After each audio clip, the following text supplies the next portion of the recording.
Are you struggling for consistency in your sim racing? Does your iRating look like a roller coaster? If so, we have good news for you. The way to get more consistent is to first understand what you're doing differently than the professionals. And VRS is the answer. With our competitive subscription, you will have the telemetry, setups, tutorials, and everything else you need to fully analyze your driving. Our data packs and the ability to compare your driving with the best in the world will show you exactly where to adjust your inputs, change your driving line, and shave seconds off of your lap times. And our powerful and precise Direct Force Pro wheelbase and precision pedals are being used by some of the world's best drivers. All these champions agree that VRS hardware is not just the best on the market, it's also priced well below the competition. So if you're looking to upgrade to direct drive and the best pedals in sim racing, VRS is your answer. If you want to get better, get faster, and make it happen sooner rather than later, you owe it to yourself to find out why so many people are switching to VRS. You'll be so glad that you did. Visit www.virtualracingschool.com and learn why the best use VRS.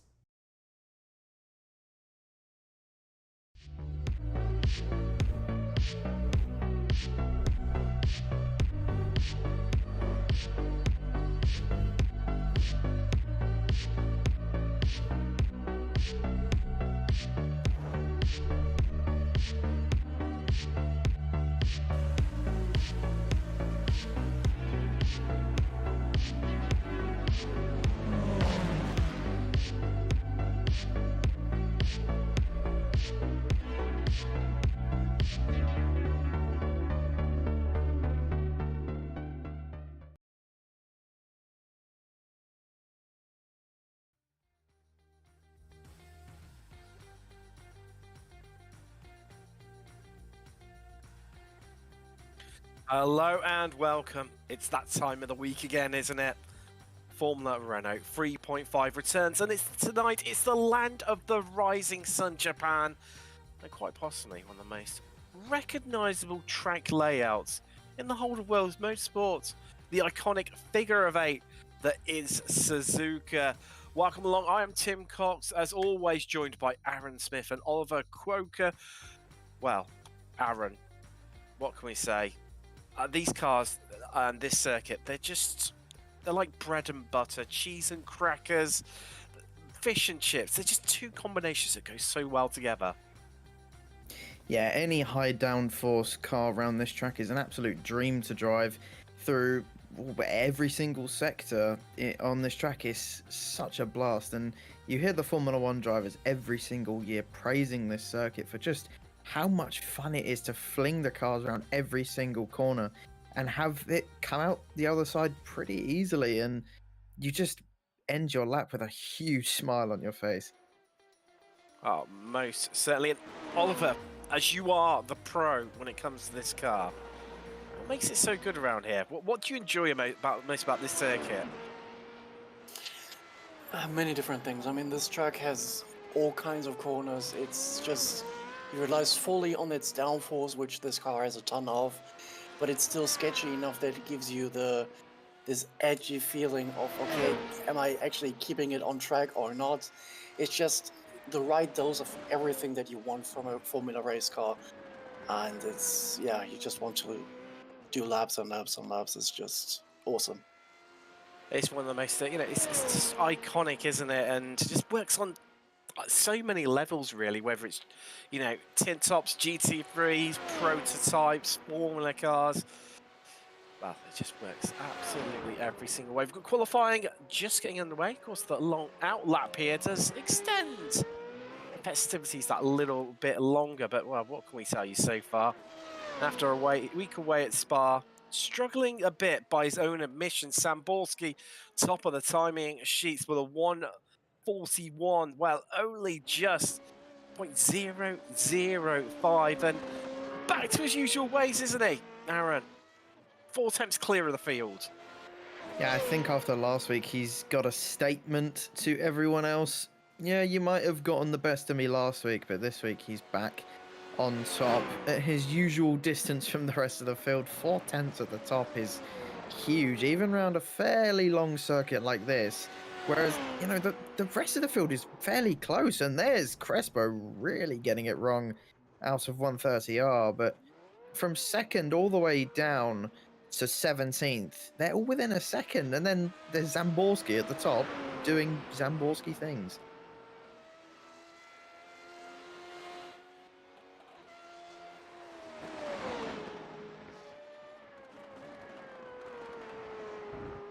He definitely is, isn't he? He's stalwart of this series, and qualifying coming to the end, and it's looking good for him, holding on to that pole position, isn't it? Clear. Duresho second, Mordan third, DeCarmo. Shirakawa, what can he achieve at his home race of the season? The Japanese driver down in fifth at the moment. We'll be starting for the third row of the grid as things stand. And, well, Gallus, we're seeing him on the screen right now, a little bit off the pace by his own standards here, Oliver.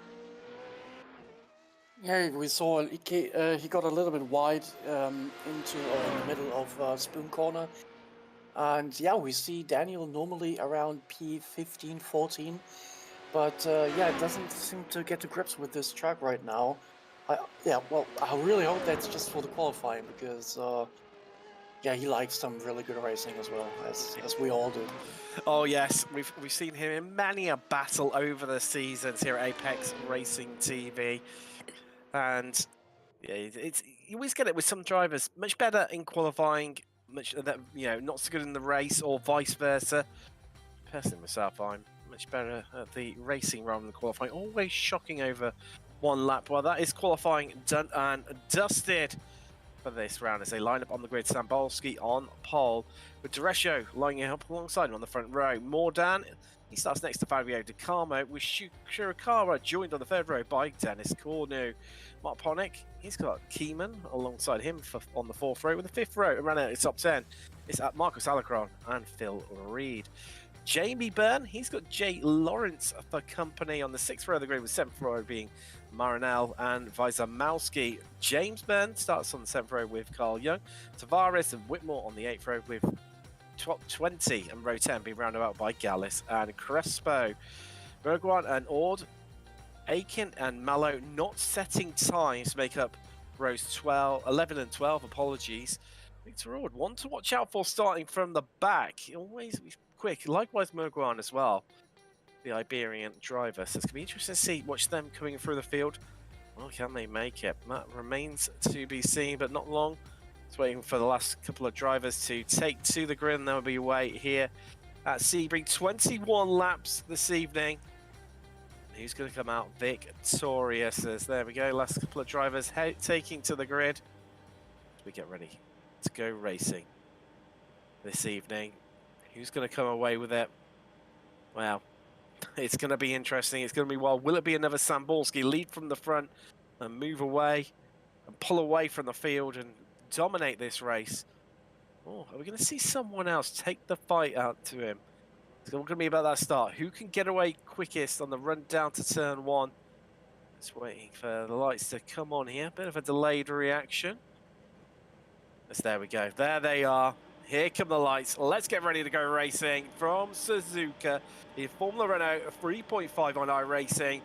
As we are green and we are away. And you can see a cracking start from the second row there. They're trying to move their way through. Sambolski moves down low to cover off that inside line and take control of this race. There's a spinner in the midfield as well. I think that's one of the Burns. James Byrne getting caught up there as they're banging wheels up through the snake. It's tight, it's Larry, but they've all just about made it through there. Shirakawa squeezing through. So we see DeCarmo trying to make his way through there. But well, oh no, there's a big spin. There we go. 2, 3 cars all out of pot 4 even, I think. Maybe 5 possibly. I see Marinel's involved in that. Who else have we got involved in that one, Aaron? Yeah, that was the big one, and I think that happened a few seasons ago at this very track. That first sector, I think some people were just being a bit too aggressive, like we saw with Shirakawa, and that's Keeman going off again and hitting, actually just about avoiding the barrier. That was a good save by him into Degner 2. We're going to get a replay of what actually happened coming through the S's, watching Keeman's perspective of it. Always trying to sneak up the inside of Ponick, and yeah, just makes contact, and Like I said, people being too aggressive on the first lap. It's a fairly long race, this, and people just thinking they can win it straight away. But it's won on the first corner, isn't it? First lap. Isn't that how the meme goes? I mean, Oliver, just talk us through, driver's eye perspective on this, this opening lap. Just what is it like being in the cockpit? It always looks, feisty, and you're trying to scramble for position. Just how do you maintain a cool head as we see an essential move up the inside there, James Ben, on not having to fend in the end? That's Dalian Gallus. He's had a cracking start at 3 places. Likewise, Mallow as well, and Orge. So to watch out for them, 5 and 6 places respectively, but to Tavares and Crespo, they've had cracking starts at 7 and 9. But yeah, just tell us, Oliver, what is it like in that open lap, especially coming up through the snake? Yeah, I mean, it's just trying to survive, and the thing is why they're bunching up there on lap 1, as we see Victor going wide there. You can just, it's the best opportunity to overtake. You don't have really that much dirty air. Everybody has dirty air, so everybody is at a disadvantage at that point.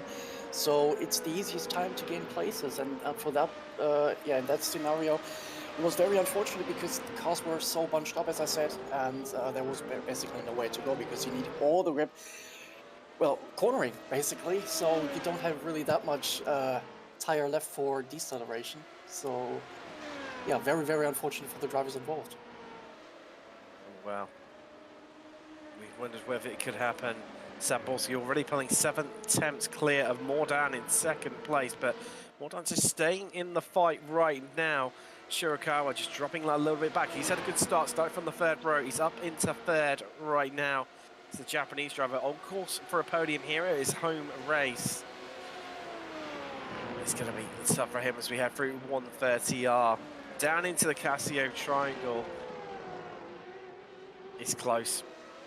It's chaotic, but this is why we love this series so much.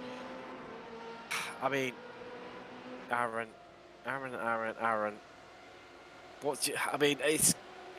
It's all just, it's settled down quite a bit quite early on, which is quite a bit of a surprise for this series. Normally, we're like 5 laps in before it's settled down. Yeah, but more or less, I'm surprised by Zamborski right now. Down that back straight on the last lap, he was actually using a little bit DRS, which we always thought that Zamborski was a bit of a saver of the DRS uses and would tend to use them at the end of the race to go for fastest lap. And Mordan was actually going quicker than him, but I think he made a slight mistake on this lap and lost a bunch of time in that first sector. He was half a second slower than him, so yeah, Mordan seems to be the only driver at the moment that has the pace. Of course, he was victorious last time round in the opening round at Spa, as the order has switched this time round, however, with Samborski leading away, and on this lap anyway, seems to have it all under control.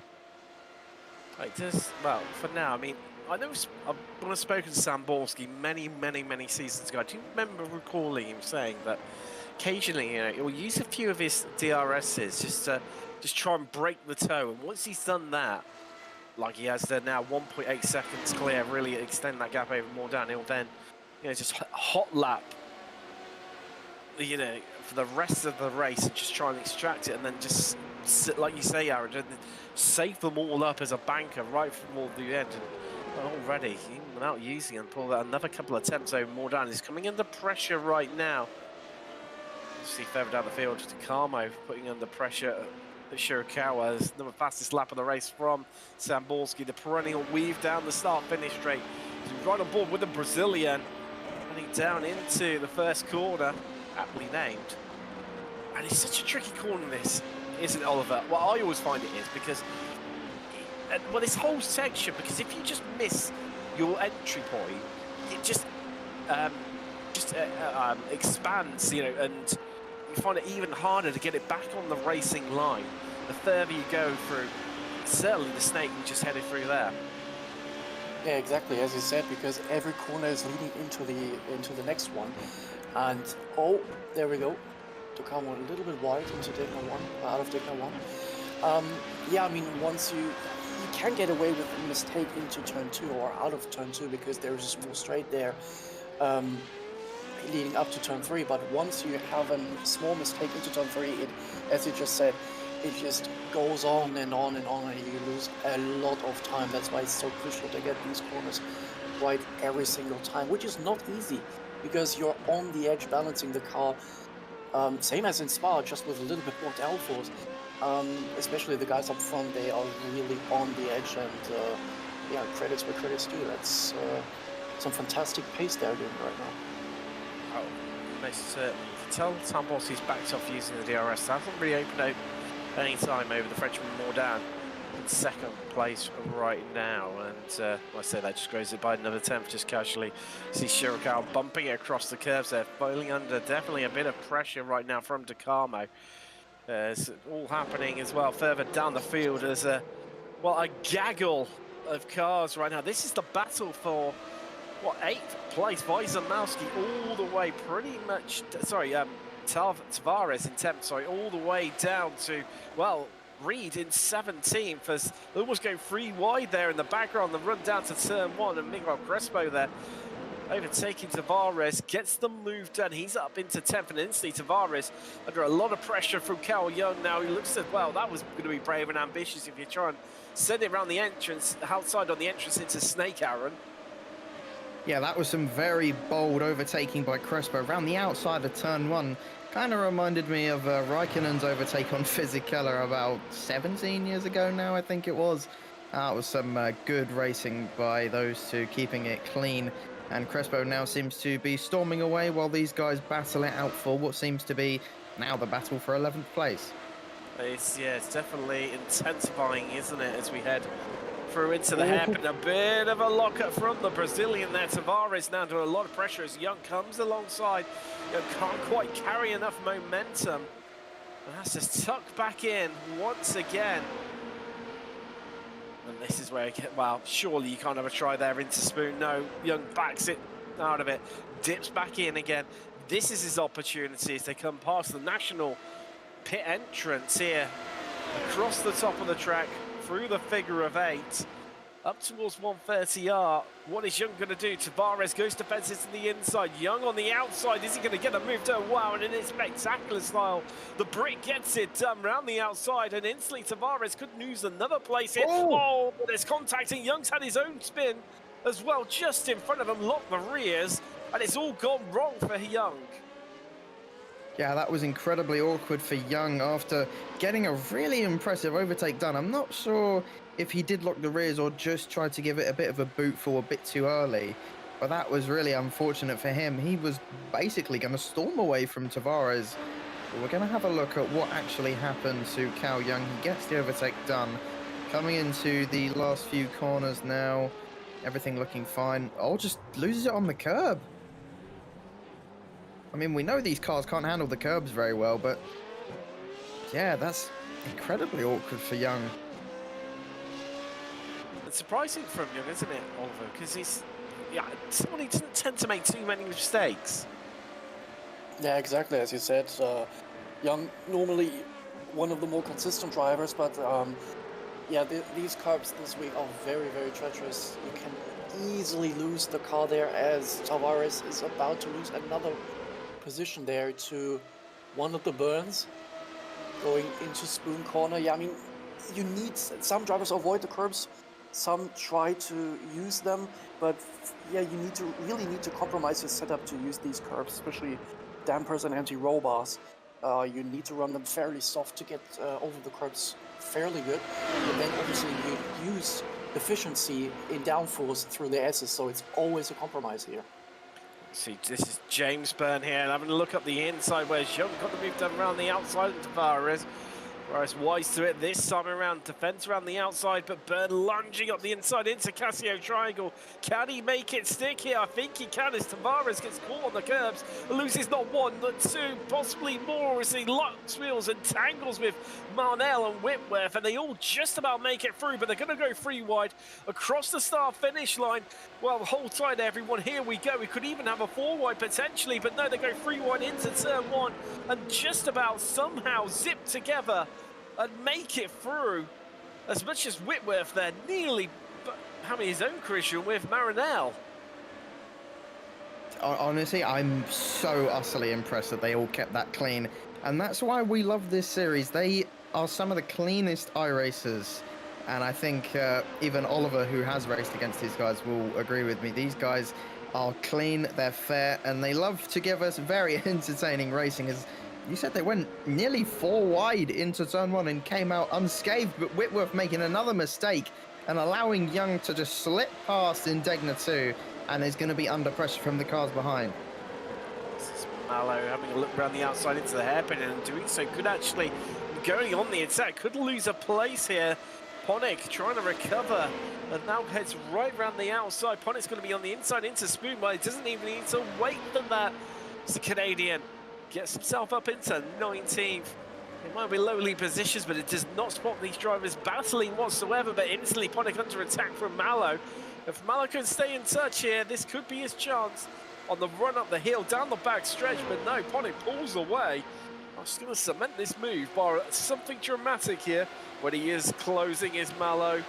Can he get close enough to mount an attack in towards the Casio triangle? But he's got his own problem, because Ward is also on the attack, and well, the Brazilian gets the move done. He is through, and in the end, Mallow ends up losing a place. It's down to 21st, and well, the battles are plenty up and down through the field. As much as we had that big incident earlier on, we spaced out the top half of the grid, the bottom half, they are as close as you like with. You can see there from all the intervals with the orange ones under half a second between the drivers, and even then they're only hovering around the 6/10 for those in the yellow, which are anywhere up to a second, so it is as close as you like. And but it's still, well, what's the battle for 10th? Crespo has pulled away. He's 4 seconds clear of James Byrne. He's then got a gap of 1.2 to Reed. Tavares 2.2, and what is now the battle for 13th. They're starting to thin down a little bit to a lap 8 out of 21. Here from Suzuka, Galissi, Marguan also right behind him. Is this going to be a little move up the inside? Has a bit of a look, just trying to size him up and trying to force that mistake. And it looks like, well, Galli's starting to feel the pressure, Oliver, isn't he? Yeah, I mean, some drivers really try to overtake into the hairpin. Normally that goes more wrong than actually successful, but I think that's why Daniel left the door open in case Lewis outbreaks himself a little bit or actually tries to overtake. But yeah, Daniel is one of the more defensive drivers. Goes more towards the end result rather than just pure pace and tries to attack. And I think he will not defend himself too much here now. If Margon actually attacks him, yeah, there we go, into the chicane. And yeah, let's see where Gallus goes with that strategy. That is the move done for the Spaniard. Meanwhile, further up through the field in this group, Maranello, he's got the move on Tavares after a good start. He's just starting to slip further down through the field right now as approaching half race distance. Brazilian, well, definitely struggling a little bit under race pace, and what can he do in the second half of the race? Needs to really pull his socks up if he wants to try and get himself on that top side, that top 10 as Weiser-Malski's just got past Lawrence. Seeing the aftermath of that right now. And we're saying, Oliver, about, you know, how people don't tend to make the pass into the hairpin. It's all Maranello, after all his hard work, all undone as he's lost that through what looks like he's lost it on the entrance or halfway through. Oliver, you know, it's the deck that's there. Yeah, that looked very, very strange. Let's see what actually happened. Looked like he caught a little bit too much curb on the inside. Yep, there we go. And he just spun out. Luckily, he kept the car pointing into the right direction, which is not easily there. Half on curb, half on the gravel trap. But he did a great job. Didn't lost too much time. So there's a yeah, intact car underneath him. So plenty of opportunities to come back up the field. As we see, yet again, Tavares involved in another battle. That's Carl Young. Well, this version 2.0, and instantly Tavares, I could lose another place here. As there's Whitworth straight on the attack, sensing the Brazilian, feeling a bit wounded there, licking his wounds after Young got the move done. And Tavares, he's got to have, well, I was going to say, he's got to have surely damage to his car. Maybe that just reinforces it. And not the Brazilian's night whatsoever. I mean, Oliver, he's got to have had maybe floor damage or something because he was losing a lot of places incredibly easy. Every lap seemed to get weaker and weaker as he came through 130R. Yeah, it looked very, very strange, to be honest, because he was just a sitting duck on the straights and didn't have the performance on in the corners either. And yeah, just caught the grass on the exit of the chicane. And yeah, just spun. Very, very unfortunate for him. Yeah, nothing you can do really. The only thing that he might have is maybe something like side pod damage or something, maybe something in regards to the aerodynamics, because we can't see anything on the front wing, which is usually the culprit for losing top end. But yeah, goes a little bit wide here as well. Maybe just not his week at all in terms of performance. No, and I started. I'll try and get my point finished. Oh, Takamo, Shikaros, there's something happened. Yeah, he's going incredibly slowly, and he's fallen outside the top three, and well, tries to recover one of the places back from Cornu, can't get it done. So he's scrambling there, and Aaron, it looks like he's, well, I guess he lost the rear end here through 130R. Well, I mean, it is Yuki. I don't think he's had a race in a while where he's not made a mistake, and yeah, good save though, I gotta say. That was a very impressive save through 130R. Managed to just about keep it on the track, but his tyres are going to be going through hell right now. But it's not stopping his pace. He's still on the back of Cornu, and if he can keep it on the track, he will surely make his way past these two in front of him. We know that Shirakawa is super, super quick, but like we've just seen, he's so prone to mistakes, and especially at his home race, I think he'd rather hope for better. It's all or nothing with Yuki, isn't it? It's a full attack. He leaves nothing on the table, lap after lap, and if it invokes a mistake, then he just dusts himself, picks himself up, gets on with it, and tries to reclaim as many places as possible. But well, yeah, again, getting caught out is Shirakawa. Falls back down to 6th. That's allowed the Kamo up onto the podium. Teresho, Cornu all passed as well. They're 4th and 5th now, respectively. Although they're relatively close together, so this battle is not done and dusted, and equally, probably the Kamo in 3rd. He's within touching distance for them, so half race distance now. There's still chances. Here we go, Shirakawa up the inside, can even reclaim one of those places. As Corny was going to have the inside line, but backs out for it. Before he even reached the Casio triangle, the fastest lap of the race from Sam Borski, 142.3 from him as he extends this gap nearly 4 seconds clear of Mordan in 2nd place. And I'm going to try and finish my point. 3rd time lucky and all that. It's the hairpin. In iRacing, it's one of those corners. It's the same with the International Horseshoe at Daytona as well, where iRacing, you don't tend to see too many overtakes there. Or, you know, people take a wider line through there, whereas in real life, you tend to see quite a few overtakes through those spots, Aaron. I remember listening to Daniel Morad, and he was saying, you know, at Daytona, you tend to position the car more in the middle of the track to stop people coming up the inside, whereas iRacing, you tend to hold the car more to the left, certainly, you know, at Daytona, and the same exactly as the hairpin, as they're just about to approach up to it now. Yeah, I do think compared to real life, I think the lines are like a tiny bit different.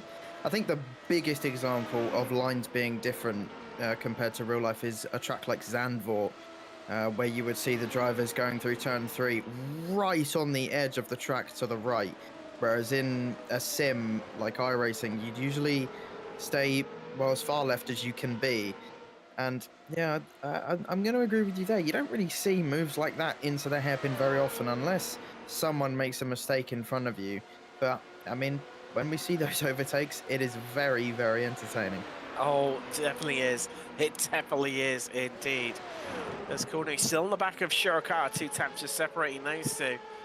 Corny, after a bit of redemption, looking to reclaim that place back from the Japanese driver. But making a slight mistake there. Lost a whole heap of time on the exit of Casio Triangle. And ran about half a second, in fact, maybe even more, 7 attempts, because we've had 2 attempts behind Shirakawa on entrance.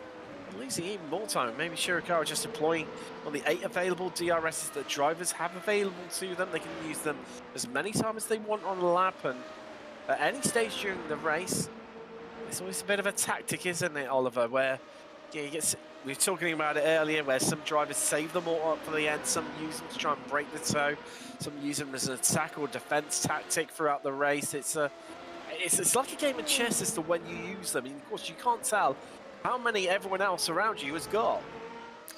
Yeah, exactly, and that's, I mean, that's why I love this in this series, the system that we have, compared to what we have in Formula 1, for example, where everybody can use it as long as the car is 1 second, or within 1 second of the car in front. But now with our system, it really becomes a tactical asset, so to speak. So it's a lot of fun just to use it, to work with it, to see what everybody does. I mean, as you said, there are so many different approaches with the system.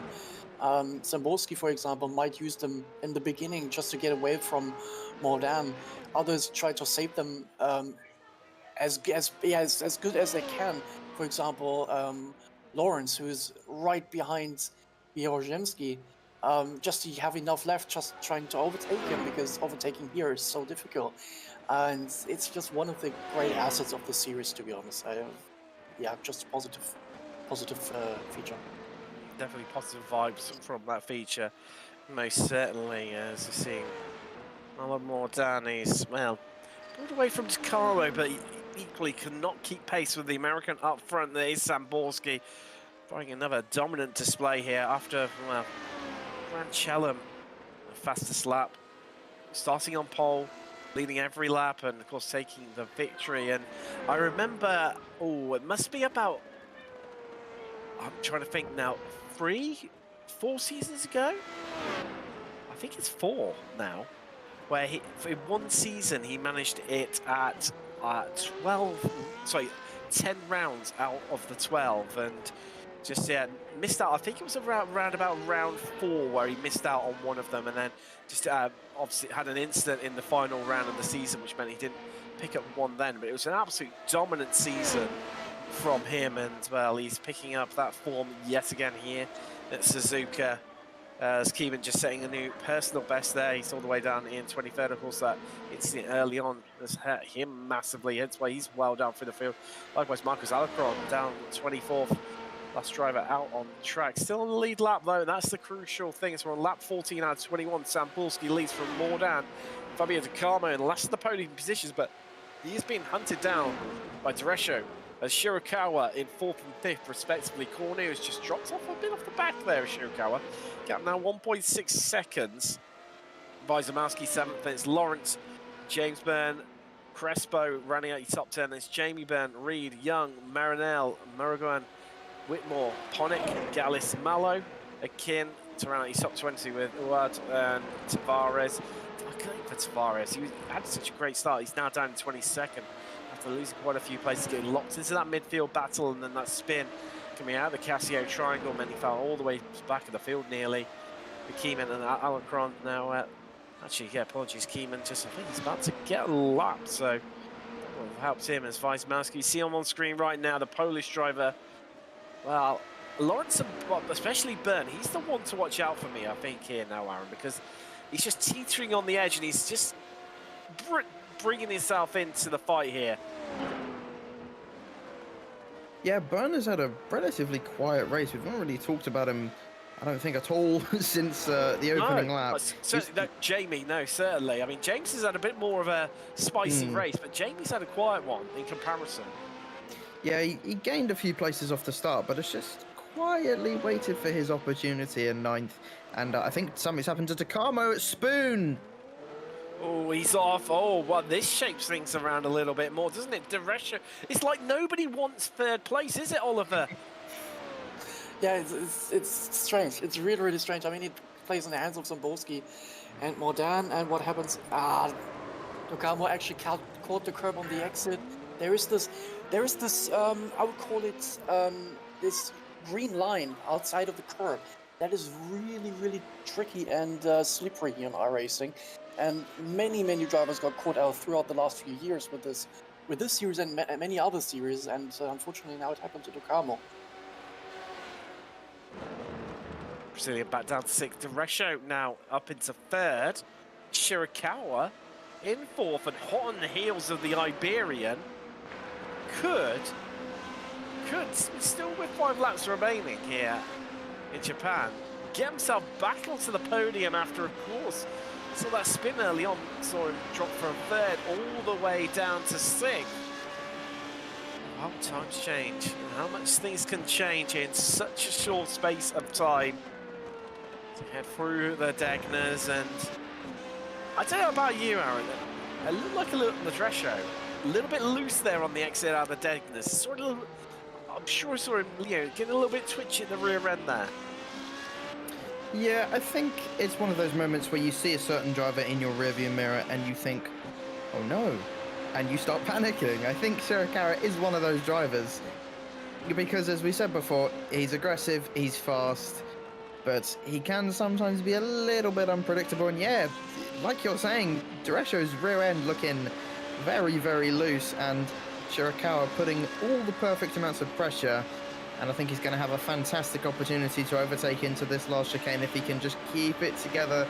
He's going to go down the inside. Is Duresho going to fight this one hard? Duresho gets on the brakes a little bit better. And now Duresho has the inside for this last part of the chicane, but Shirakawa gets a very, very good exit and moves himself back onto the podium. What a move there from Shirakawa.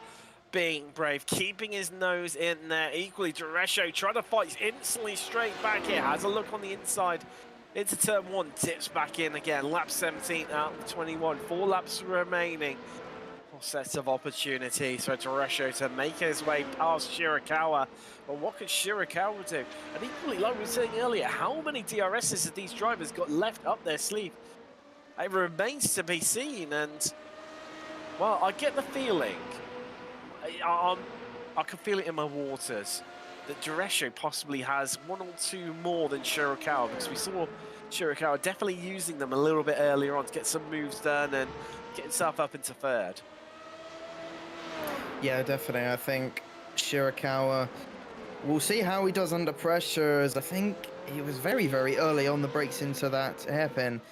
And Duresho, I thought maybe Shirakawa would have pulled away, but you know what? Duresho's keeping him honest. And as you say, Duresho might have a few more DRS usages up his sleeve, or maybe they've both run out. We have just got no clue. We're just going on guesswork. But and there's Duresho running a bit wide. He tried to get a good exit out of Spoon, but just pushed the car a little bit too hard, and that's really going to hurt his chances to get back on to that elusive third place. So Shirakawa's pulled, what, 1 or 2 attempts on Duresho, but actually still more than within striking distance as we head down into the Casio Triangle. Gap drops to 2 attempts, expands out to 4 attempts. New personal best lap there from Mordan as the Frenchman crossed the line just in front of these two. To come across the line, and Duresho, well, yeah, he's definitely a tenth down compared to what he was this time last lap. I think Rees just got past, no, sorry, he was battling away there. He's close to Young, about for 12 further down through the field. Just trying to pick that one out from the timing screens right now, but Shirakawa still holding on to third. I mean, can he do it, Oliver? Can he do it? I mean, sometimes in this situation, you're better off being the car behind. Yeah, I mean, as you said, it all depends, as you said previously, it all depends on how many DRS these guys have left. In this situation, I would rather be the guy in front, because you basically just don't have dirty air. You can keep your tire temperatures in the box, in the green area, I would say, and you don't fall into the risk of overheating your tires in the dirty air, and that's very, very easily. You can do that very, very easily, especially when you try to push and catch the car in front. After this long race, I mean, 18 laps, you really, really want to, keep your tires alive, and that's also a good factor. Who has more tire life left? Because even in this car, on these hard tracks where you have a lot of cornering forces, it's just strategy. It definitely is. And you see from Duresho, new fastest lap race there from Sam Boltzky, 142.2. On course to dip himself into the 141.1 perspective. There you go. Mordan 2 temps slower last time around alone. That gap nearly out to 5 seconds now. And I've spotted over the last few laps, Aaron, you picked up on it earlier, where I think Shirakawa seems to break that just a tiny bit earlier compared to Duresho. And Duresho seems to be just struggling a little bit with it right now, as we're seeing, well, Jamie Byrne getting the move done. That is past Jay Lawrence for 8th place there. Yeah, man from... Oh, that's a big shunt. That's Marnell.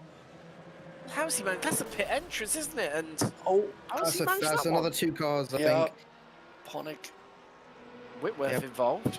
And I think, yeah, Ponic got front wing damage from that, as you can see. And, yeah, well, I mean, you know, similarly do your thing. We're going to need to see what happened there. And I think he just might have done the same thing as we saw Tavares do a few laps ago, earlier on in the race, and just lost it on the exit of the final corner. Maybe he got onto the grass, but here's the view from Ponic. I think Ponic actually already had the front wing damage. Yeah, coming around the final corner now. And yeah, there's him on the track. And, oh, that's No a... chance. No chance. Yeah, absolutely nothing either driver could have done there. No, it definitely wasn't. You're just a sitting duck, isn't it? You know, nowhere to go, and, well, unfortunate for him. Or maybe it's a bit more than what we spotted initially as Whitworth and Gallus go past. They're actually still on the tail of Shirakawa, 4 tenths behind. We're on the penultimate lap, but these guys are, well, nearly half a lap down now, in fact. There's your leader, Sam Borski, flying now. Increase that gap out to 5 tenths, and, well, of course, quite a few drivers here. Don't display exactly how you want it when you're out in front. Just heading off into the distance, not worrying as... Oh, that's Dennis. A mistake. Down at turn 1, I think, for Dennis Cornu. Yes, it is, because it's just about to head into the snake. So the Frenchman falling a couple of... Well, he's lost one only to Camo, but he's lost quite a bit of time, because that's why Zamowski now hot on his heels. Yeah, he's also a huge chunk of time. And Wyrzymski, again, one of the drivers who's been fairly silent in this race, up 7 spots from 14th. He's having an absolute cracking race. And you never know, he might gain another place on Cornu. But I think Cornu, it does have some pretty good pace, and it's going to take a lot for Wyrzymski to get past him. But, you know, don't count either driver out. They're both incredibly skilled, incredibly experienced in this car. And, well, all we can expect is clean, fair racing between these two. But I'm just paying attention to the gap for the fight for third as well. And Duresho still keeping Shirakawa very, very honest. Yeah, I clocked that one as well while you were talking there. It dropped to about a 10th. That must mean as they're heading in towards Spoon. As they just head into 130R now, flicking the car left there.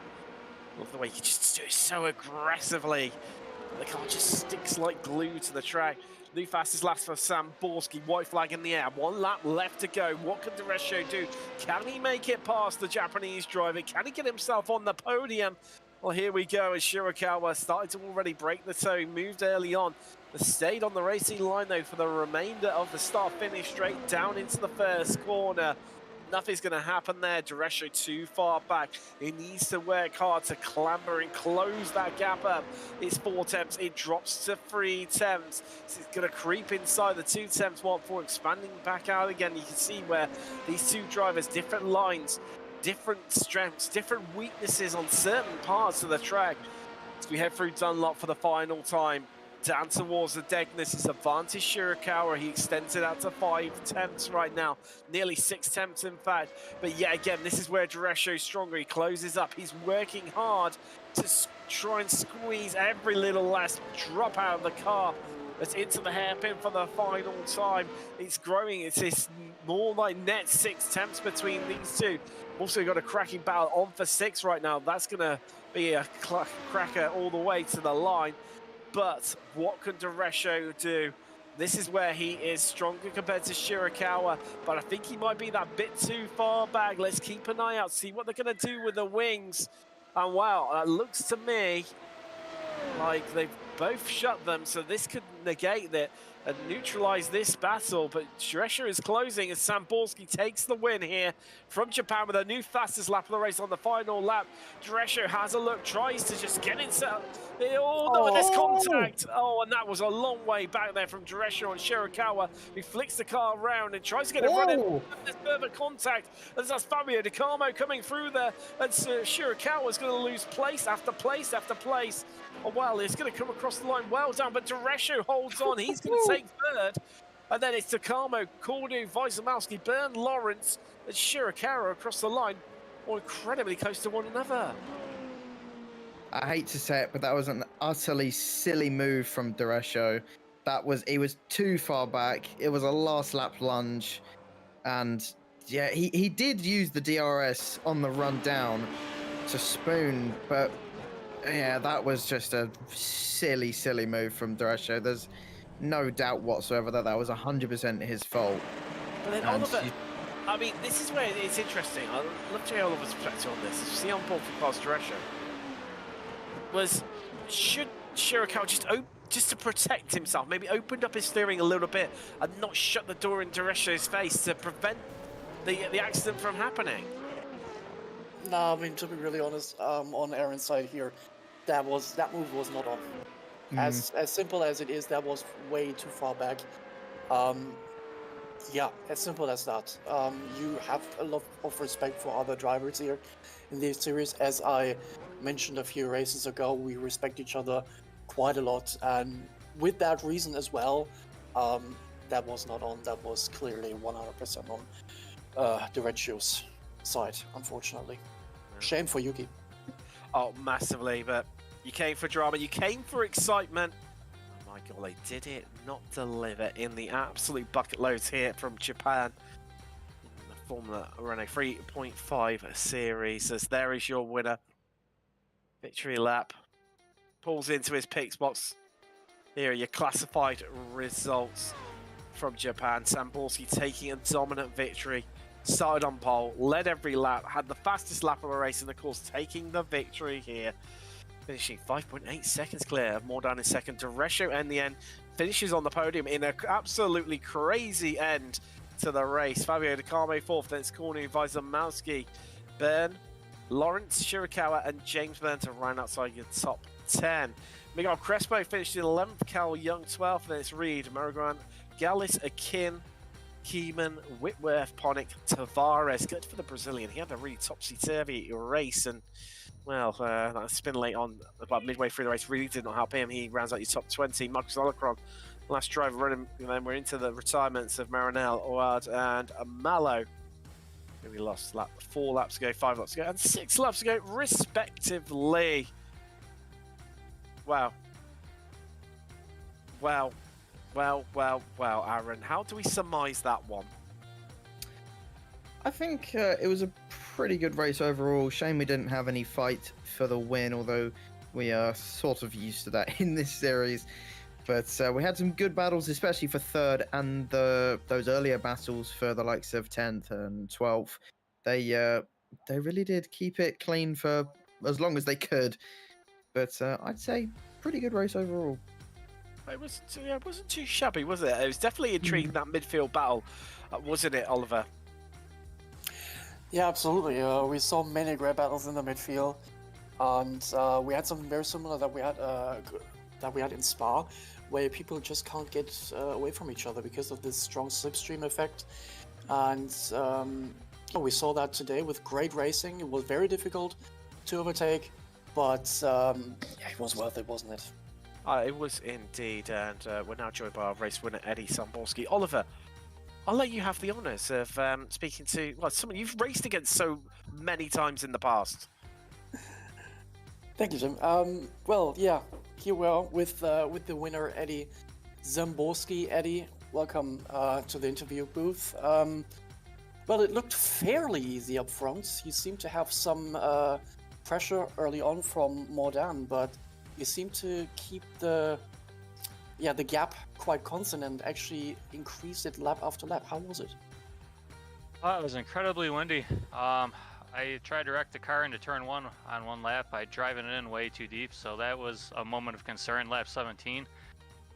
In the start, actually, I spun the tires. I had an absolute amazing getaway, and then I just lit the tire up. So I have to take a look at that. But from my point of view, I did everything I had to. I let one go yesterday into turn one. Yuki did what Yuki does with his great start, and I caught the grass late in the race and spun out. Lost a bunch of spots, so that motivated me to be better.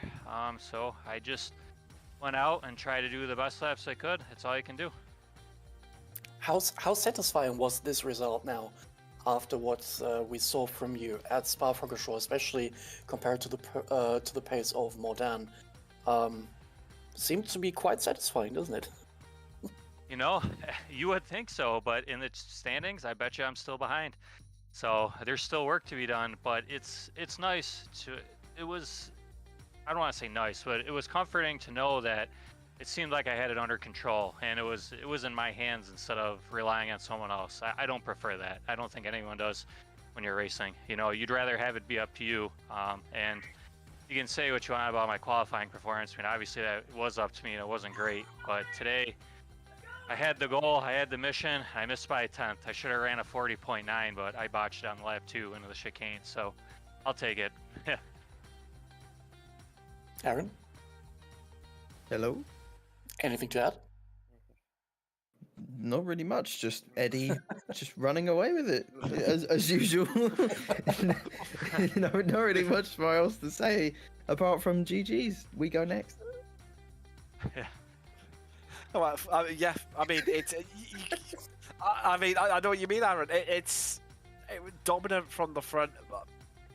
I feel like you know, obviously after Spa as well, and I talked about it during the race, Addy. I think it was about 3 seasons ago, maybe 4 seasons ago, where you had, I think it was something like 10 races out of the 12, where you started on pole, led every lap, had fastest lap of the race, and took the victory. Do you feel like you're returning to a bit of that form now? I hope so, but I'm gonna go with no. Marlon Mordan is the real deal. I'm telling you, he's gonna win some. He's, as far as I know, he's still new to the car. So right now, you know, I'm benefiting from his lack of experience with it, and as he learns, I think the conditions today held him back. I mean, I think at Watkins Glen, Road America, any track like Red Bull, with a bunch of straightaways, I don't think it's going to be clear cut. I think today really played into what I like out of a track, what I like to drive, what I like to practice. So I don't think, I mean, I'm not saying I'm worried, but I'm not expecting to win maybe more than probably 8 races, to be honest with you. Yeah, right. Expected to have things made, you know. But it's certainly good for, you know, yourself, really, isn't it? To someone to really come and take the fight to you, and you know, it pushes yourself along, doesn't it, as well? I mean, something you haven't really seen since, well, you know, since the sort of like, you know, the epic battles we see, well, see, you know, I know you tend to enjoy them so much, but since what we see between yourself and James Pinsker, I know they got a bit rough and ready at times, but I mean, you two are really pushing each other along to make each other better in some ways, to just try and beat one another. I think that's exactly what is going to take place. I have to enjoy it now because I know what's going to happen. I mean, I'm an old man compared to these guys, and Yeah. you know, I genuinely try my hardest, but I know it's only a matter of time. You know, you can only do so much when this is the way of the world. That's like I've been saying. You know, I'm going to enjoy it now. Well, definitely these whippersnappers coming along, and yeah, against us oldies. Although I'm certainly nowhere near it as quick as you. Well, congratulations. That's Eddie Samborski, your winner here from Suzuka. Well, just times it nicely to round things out. Our closing thoughts, Aaron, on what we've witnessed here today. I mean, pretty good race. I think those midfield battles. I think that's where the main areas of focus are going to be on this year. But as Eddie was saying, I think Mordan definitely is going to be one to watch this season, and we'll see if he can improve over the next coming weeks. And if he can take it to Zamborski, that is going to be one hell of a battle. It definitely is. What about yourself, Oliver? What are your closing thoughts? Well, I think we have seen some good preview of what's to come in the next few weeks. Spa was a little bit of a No, I won't call it disappointment, but it was certainly not what we are used to at Spa. But this week we really got some really good racing, and I hope and I think, I'm pretty sure, this is going on for the rest of the season. I think you're definitely right on that one. But, well, what a race it's been here from Formula 3.5 Championship here on iRacing. And, well, what can we say? Another classic, another gem in the crown. And we'll see you in a week's time. Thanks very much for joining us. I've been Tim Cox with Aaron Smith, Oliver Quaker, and of course Samuli Kume in the virtual production trailer, working his magic as ever. And we'll see you soon here at Apex Racing TV.